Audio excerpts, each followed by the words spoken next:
அது 8-9 போட்டுரு. ஆமா 8-9. அவங்க வருவாங்கன்னு நெனைக்கிறேன். ஓ! இன்னும் அவரு ஜாயின் பண்ணலைங்கய்யா. சரி. நீங்க ஏதாவது start பண்ணுங்கய்யா.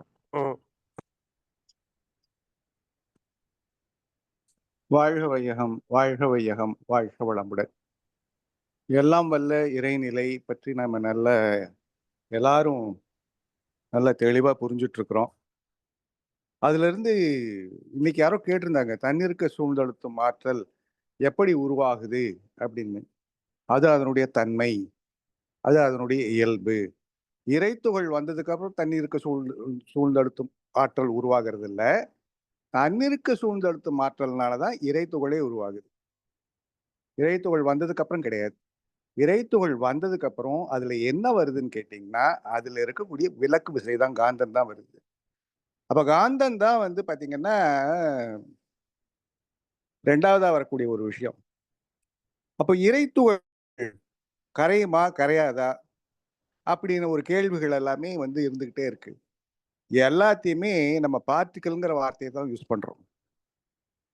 Part of the whole particle, formative dust particle அப்படின்னு சொல்றோம்.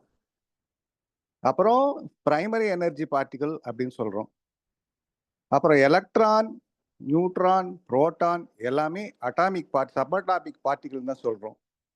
போட்டான் பார்ட்டிகிள் தான் சொல்றோம். அப்ப எல்லாமே பார்ட்டிகிள் தான். அப்படின்னா என்ன பார்ட்டிகிள்? துகள். அவ்வளவுதான். தமிழ்ல சொன்னீங்கன்னா அது துகள். இங்கிலீஷ் சொன்னா பார்ட்டிகிள், தமிழ்ல சொன்னா துகள். அப்போ இறை துகள் கரையுமா கரையாதா அப்படின்னா எல்லாமே பார்ட்டிகிள் தான்.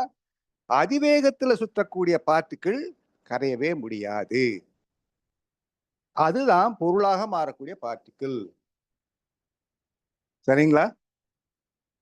அதிலிருந்து வரக்கூடிய காந்தத்தின் வெளியேற்றம் காரணமாக விரிவலைகள்லாம் சேர்ந்து ஒரு தொகுப்பாக விண்ணாக மாறும்போது, அதாவது வேதானாக மாறும்போது, அதிலிருந்து வரக்கூடிய ஒரு தன்மை தான் விரிவலையா வருது.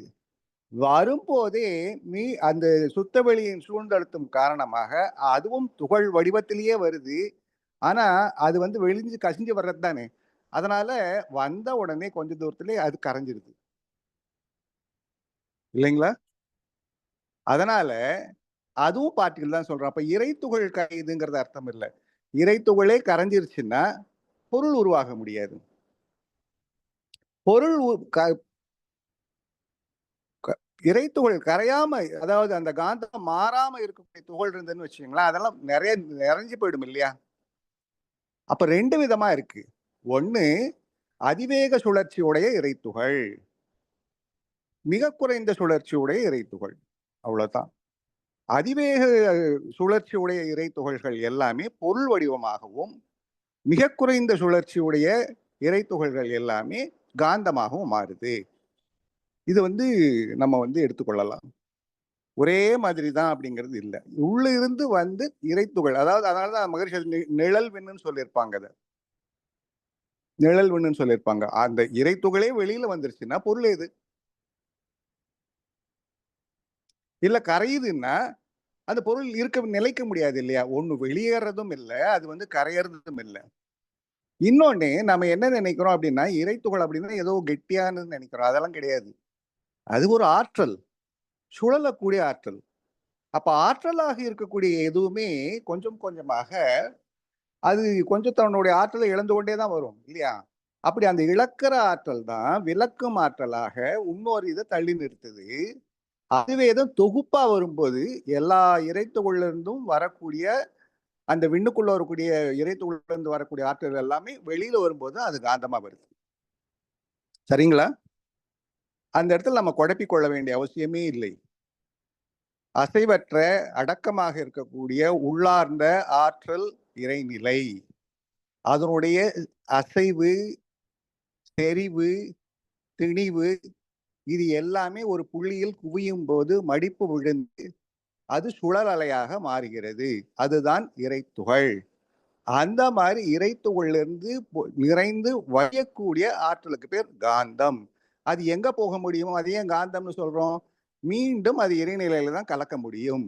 ஆக இறைத்துகள் எங்க வந்ததோ அந்த இடத்திலேயே ஒரே ஒரு இருக்க ஆற்றலாக இருந்த ஆற்றல் விளக்கமாற்றலாகவும் மாறுறதுனால தற்சுழற்சி பெறுகிறது. ஒரு பூ மலருதுன்னு வச்சுக்கோங்களேன். அப்ப மலருதுன்னா மையத்துல இருந்தா விரியறதா மலர்றதுன்னு சொல்ல முடியும் இல்லைங்களா? அதே ஆமாங்க. மாதிரிதான் மையத்துல குவிந்து அது விரியுது. அப்ப விரியறதுதான் பூ அது சுழற்றி விட்டுடுது. குவியறதே இப்போ வந்து பாத்தீங்கன்னா உங்களுக்கு வந்து விரிய முடியாது. அது விரியறதுக்கு காரணம் எதுவா இருந்ததுன்னு பார்க்கும்போதுதான் தன்னிருக்க சூழ்ந்தழுத்தம் ஒன்று. ரெண்டாவது, அது தன்னிருக்க சூழ்ந்தழுத்தம் தான் இருக்குன்னு எப்படி தெரியும்? அது அழுத்தி சுத்திடுது இல்லையா? அப்ப எங்க போச்சு அது? அந்த அழுத்தம் எனும் உந்து ஆற்றல் ஒன்றை கொண்டே அது எப்பவும் இருக்கிக்கிட்டே தான் இருக்கும், அழுத்திக்கிட்டே தான் இருக்கும். திணிவு பெற்ற இடம், செறிவு பெற்ற இடம் என்னவா மாறுது அப்படின்னு கேட்டீங்கன்னா உங்களுக்கு இறைத்துகளா மாறுது. அப்போ மலர்ச்சி நிலை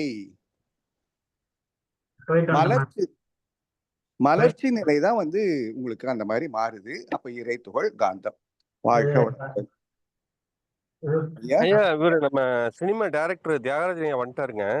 வந்துட்டாரா? வாழ்த்துக்கள் ஐயா, வாழ்க வளமுடன். விளக்கம் வர சொல்றேன்னு வரைக்கும் சொல்லிட்டு. நாங்க சும்மா ஆ, ஆ. விளம்பர சரிங்க. இடைவேளைக்கு பேசிட்டு இருந்தாங்க ஐயா. விளம்பர இடைவேளை மாதிரி. ரெக்கார்ட் ஆஃப் பண்ணிடலாங்களா ஐயா? ஆமா ஆமா ஓகேங்க. ஆஃப் பண்ணிடலாம். அதான் நான் எடுத்துட்டு போடணும்.